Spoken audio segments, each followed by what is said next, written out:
முறையா தேர்தலை சந்திக்கிறவங்க இருக்காங்க இல்லையா, அவங்களுடைய பேச்சு செயல்பாடுகள் இது எல்லாமே வந்து ரொம்ப நீங்க சொல்றதை விட 200% கான்ஃபிடென்ட்ல இருக்காங்க. அவரோட மெயின் கோலாவே வந்து தாவேகாவினுடைய தலைவர் வந்து சொல்றது கான்ஃபிடண்டா இருங்க, வெற்றி நிச்சயம், எல்லா வீட்லயும் வந்து நம்மள ஒரு ஆள் இருக்காங்க அப்படின்றத சொல்றாரு.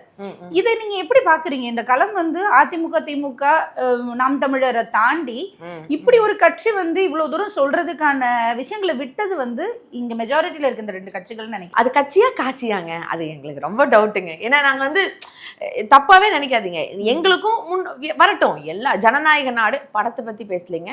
ஏன்னா அதை பத்தி அவர் தலைவரே பேச மாட்டாங்க, கட்சி தலைவரே அதை பத்தி பேச, நானும் இது வந்து ஒரு ஜனநாயகம்னால என்னமோ அவங்களுக்கு காப்பிரைட்ஸ் வாங்கின மாதிரி பேசுறாங்க. அப்படி இல்லை, ஜனநாயகங்கிறது ஒரு நாட்டினுடைய உரிமை அப்படின்னு நீங்க பார்க்கும்போது எல்லாருமே வரலாம், தப்பில்லை. நீங்க சொன்ன மாதிரி வீட்டுக்கு ஒருத்தர் அவருக்காக இருக்கலாம். ஆமா, எல்லா pre-KG LKG UKG first standard second standard போற குழந்தைங்க அவங்களுக்காக இருக்காங்க. ஏன்னா இதை நான் சொல்லலை, அவரு தான் மேடையில சொன்னாரு, அம்மா அப்பாட்ட போய் விசிலுக்கு ஓட்டு போடுங்க அப்படின்னு சொல்லுவாங்களாம் பசங்கள்லாம்.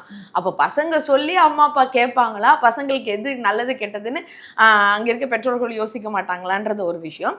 எப்போவுமே நாங்கள் அவங்கள சொல்றது, இன்னும் அவங்க பால்வாடி தான், உள்ளே வந்தது சந்தோஷம், இப்போதான் ப்ரீகேஜி வந்திருக்காங்க, இன்னும் கிளாஸஸ் நிறைய இருக்கு, வந்தோடனே டயலாக் யார் வேணாலும் பேசலாம். டயலாக் பேசுறது ஈஸி, அது வெறும் ஸ்கிரீன் பிளேக்கு தான் ஒர்க் அவுட் ஆகும். ரியல் பிளே என்ன நீங்க பண்ணிருக்கீங்க, நீங்க என்ன செஞ்சிருக்கீங்க, நான் அட்லீஸ்ட் உங்க கொள்கையை சொல்லுங்க, உங்களுக்கு என்ன கொள்கை இருக்கு. நான் என்டிகேவும் அதுதான் சொல்லுவேன், இன்னைக்கு வந்து நாம் தமிழர், நான் தான் தேசத்தை காப்பாற்ற போறேன், நான் தான் தமிழர். ஏங்க இவங்கெல்லாம் எதுக்கு கரெக்டா இருக்காங்கன்னா, கீழே வந்து கமெண்ட்ல எங்களை திட்டுறதுக்கும், இப்போ வந்து இதுல வந்து திமுகவும் சரி அதிமுகவும் சரி அவங்களோட கொள்கை சார்ந்துனாச்சு நின்று பேசக்கூடிய அளவுல இருக்கும்.